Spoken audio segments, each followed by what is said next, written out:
Last week, EA suffered a leak about their next Battlefield game, and now it's Blizzard's turn. This time, the leak was caused by IGN's advertising for upcoming team shooter title Overwatch.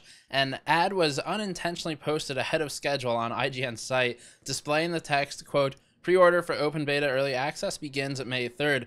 That information certainly sounds good, considering it was an ad and it was just posted ahead of schedule. And if it remains accurate, those interested will be able to play Overwatch again on May 3rd. Blizzard's hero-based FPS title has already gone through a few closed beta trials and has worked toward improvement steadily, and the official release date has been set for May 24th for a while now. But now, it looks like we may have the open and maybe free beta date for the game as well. Open betas that segue into full releases have become somewhat standard for Blizzard releases in recent history, including their new MOBA.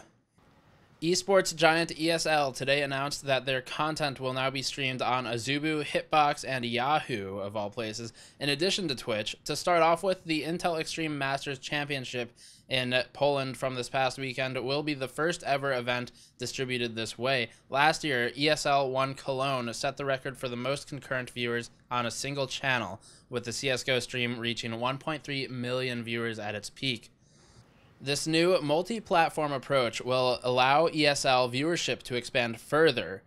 Kickstarter has proven to be a resourceful tool for original video game innovators to come back into the world of game design. We've seen it recently with Richard Garriott and his Shroud of the Avatar, A Return from Ultima, Chris Roberts and his Star Citizen, who heralds from Wing Commander, and Warren Spector with the new Crowfall game. Today, the community-funded Return Pathway yields Mike Koulas and Matt Toshlag back from the depths of the duo's 90s Descent series.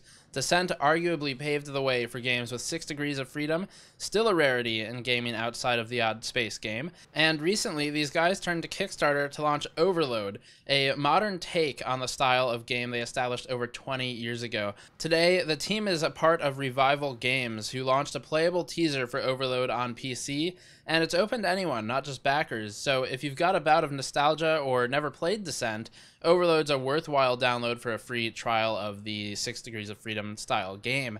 Revival Games has a tentative release date set for March of next year, that's 2017, which does mean that 2017 is currently shaping up to be a pretty heavy year in terms of game launches. Closing out today's news is Razer's Cortex software, comparable in some ways to Raptor's Plays.tv and NVIDIA's GeForce Experience. Razer has added a, quote, Gamecaster service to their software suite, which is aimed at live streamers and is meant to give broadcasters a quick and dirty streaming solution built into software that they theoretically already use. That's the concept anyway. We're not sure how many gamers actually use Cortex. If you do, certainly let us know, because I'm curious what your experience has been like. The streaming solution currently has 2 different packages, the free version and the pro version, and the two have massive differences. Users of the free version will get only 30 FPS streaming output, and if they want to stream above 720p, a discrete, using Razer's words, watermark will appear on the screen. So there's going to be a Razer Cortex watermark on that screen above 720p, and of course, who wants to stream at 720p? The Pro service starts at $15 for 3 months of access. According to their own press release, Razer notes that feature set and pricing for in-game Twitch chat and custom overlay images have not yet been disclosed or finalized.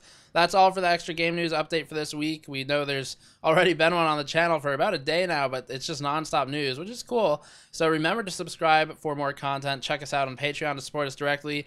GDC is coming up next week. We will be there covering it live, so tune in for that for sure. Thanks for watching. I'll see you all next time.